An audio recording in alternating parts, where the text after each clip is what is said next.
Hi guys, nagluto kami ng dilis sa labas. Yung lutuan namin sa bubong, kay wala kaming ibang lutuan dito, bumili lang kami ng ganito. Ayun, sa labahan namin to. Ayun, may kalapati pa dito.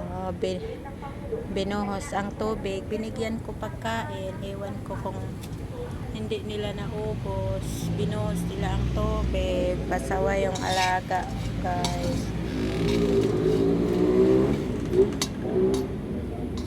Hapunan namin na ulam.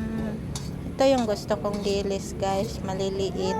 Hindi to siya maalat kahit araw-arawin mo pang ulam, hindi siya maalat. Sarap lagyan is iyan ng kamatis, part nila ng kamatis. Nagkain na ako kakain na pa ako ulit dahil nga ay magdididi yung bugoy ko, magugutom ako sa madaling araw, kaya walang diet pag magpadidi guys, kaya laki-laki na ng tiyan ko kasi gustuhin ko man magkunti ng kain, walang mangyayari, nagugutom ako ngayon nga konti lang kinain ko sa lunch, tumutunog yung tiyan ko, tapos kumakain ako, ganun pa rin, parang gutom ako, kaya kumain ako ulit.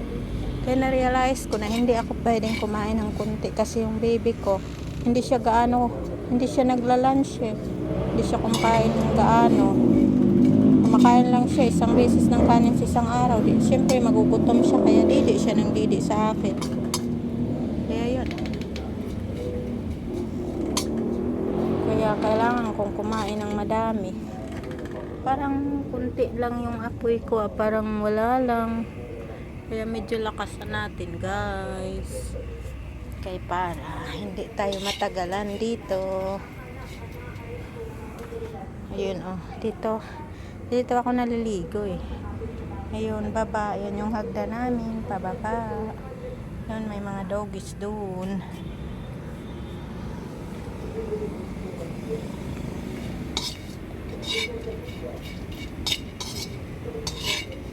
Hindi nga ako makachansa nito pagluto guys, hindi siya crunchy. Daming aso dito guys, mga wild dog dito na talaga sila nag-stay. Wala nga silang pagkain guys nagkakain-kain lang sila sa dagat, yung mga isda nilalangoy nila, mga patay na isda, kasi walang sa kanila pagkain, kasi ang dami nila guys, hindi namin kayang pakainin, kawawa nga